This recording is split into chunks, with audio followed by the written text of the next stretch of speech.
హరే కృష్ణ. కొత్త సంవత్సరం వచ్చేసింది. కొత్త కొత్త రెజల్యూషన్ తెచ్చిపెట్టింది. అదే కొత్త నిర్ణయాలు లేదా సంకల్పాలు. ప్రతి ఒక్కరూ ఏదో ఒక ప్రామిస్ చేసుకుంటూ ఉంటారు. సాధించాలనే తపనతో ఉంటారు. మంచి మోటివేషన్ కూడా. మనలో చాలామంది ఈ కొత్త సంవత్సరంలో కొత్త రెజల్యూషన్ తీసుకుంటూ ఉంటారు. కానీ ఆ ప్రశ్న ఏమిటంటే, పాత సంవత్సరంలో తీసుకున్న రెజల్యూషన్ ఏమైంది? అది ఎంతవరకు సాధించాము? ఈ రెజల్యూషన్ కూడా అంతేనా? ఈ ప్రశ్న మనం వేసుకోవాలి. జనవరి బాగుంటుంది. యాక్టివ్‌గా ఉంటారు. జనవరి ఎండ్ అవుతుంది. ఫిబ్రవరి 1వ వారం, 2వ వారం, 3వ వారం అంతే. అనుకున్న 80% రెజల్యూషన్ ఎక్కడ ఉంటాయో తెలియదు. నేను ఎవరిని డీమోటివేట్ చేయలేదు. ప్రాక్టికల్‌గా జరుగుతున్నది చెబుతున్నాను. మన జీవితంలో మన మనసుకి సంబంధించి ప్రాక్టికల్‌గా మనం ఏం చేయగలుగుతున్నాము అనే విషయం మనకే సరిగా ఐడియా లేదు. ఇంకొక విషయం, మనం ప్రామిస్ చేసుకోవడం అంటే మన ఒక డిసిప్లిన్ మనం తయారు చేసుకోవడం అన్నమాట. మనం అనుకున్న డిసిప్లిన్ మనమే చేసుకోలేకపోతే ఎలాగా? ఇక్కడ ఫెయిల్ అవ్వడానికి కారణమేంటి? ఫెయిల్ అవ్వడానికి కారణం ఏమిటంటే మనస్తత్వమే. పక్కవారిని చూసిన తర్వాత మనం కూడా రెజల్యూషన్ చేసుకోవడం ఏదో ఒక గొప్ప మోటివేషన్. అయితే ఇక్కడ ఇవన్నీ కూడా తాత్కాలికంగా అంటే టెంపరరీగానే పనిచేస్తాయి. ఎందుకంటే మొట్టమొదట మనసు ఒక చోట ఉండదు. మనసు ఒక్క నిమిషంలో 70,000 ఆలోచనలు చేస్తుందంట.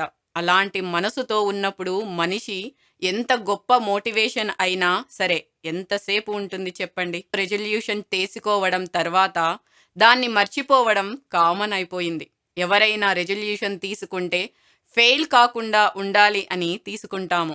ఇక్కడ విషయం ఏమిటంటే, నేను ఏదైనా చేయాలనుకుంటే నేను ఫెయిల్ అవుతున్నాను, కానీ నా వెంట ఎవరైనా ఉండి నేను ఫెయిల్ కాకుండా చూసుకుంటే ఎంత బాగుంటుంది కదా. అవును, నేను భగవద్గీత గురించి మాట్లాడుతున్నాను. కృష్ణ భగవానుడు తోడుగా ఉంటే మనం ఫెయిల్ అయ్యే పరిస్థితి ఉండదు. భగవద్గీతలో మేనేజ్మెంట్ ఉంది. భగవద్గీతలో డిసిప్లైన్ ఉంది. భగవద్గీతలో మనశ్శాంతి ఉంది.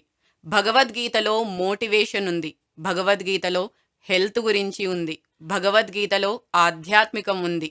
భగవద్గీతలో దేన్నైనా సాధించే గుణం గురించి ఉన్నది. భగవద్గీతలో అనవసర విషయం అనేదే లేదు అని కొద్దిగా చదివిన తర్వాత వెంటనే మనకి అర్థమవుతుంది. మొదట్లోనే అర్జునుడు కృష్ణ భగవానునికి చెబుతున్నప్పుడు, నా మనస్సును నేను కంట్రోల్ చేసుకోలేకపోతున్నాను అని అన్నప్పుడు కృష్ణ భగవానుడు ముందు దాన్ని సమర్థిస్తాడు. అవును, నిజమే. కంట్రోల్ చేయడం కష్టమే, కానీ అభ్యాసం మరియు సాధనం ద్వారా దాన్ని సాధించవచ్చు అని కృష్ణ భగవానుడు పలుకుతారు. అసంశయం మహాబాహో మనో దుర్నిగ్రహం చలం అభ్యాసేన తు కౌంతేయ వైరాగ్యేన చ గృహ్యతే. అంటే మనకి ఇక్కడ విషయం తెలుస్తున్నది. మన మనస్సు చేత మనం మోటివేషన్ అయ్యి మనం ఏదైనా సాధించాలనుకుంటే అది చేయడం చాలా కష్టం.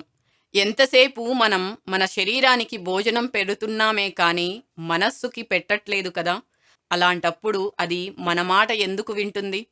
అందుకే ఈ సంవత్సరం నేను గొప్ప గొప్ప రెజల్యూషన్లు ఏవీ తీసుకోలేదు.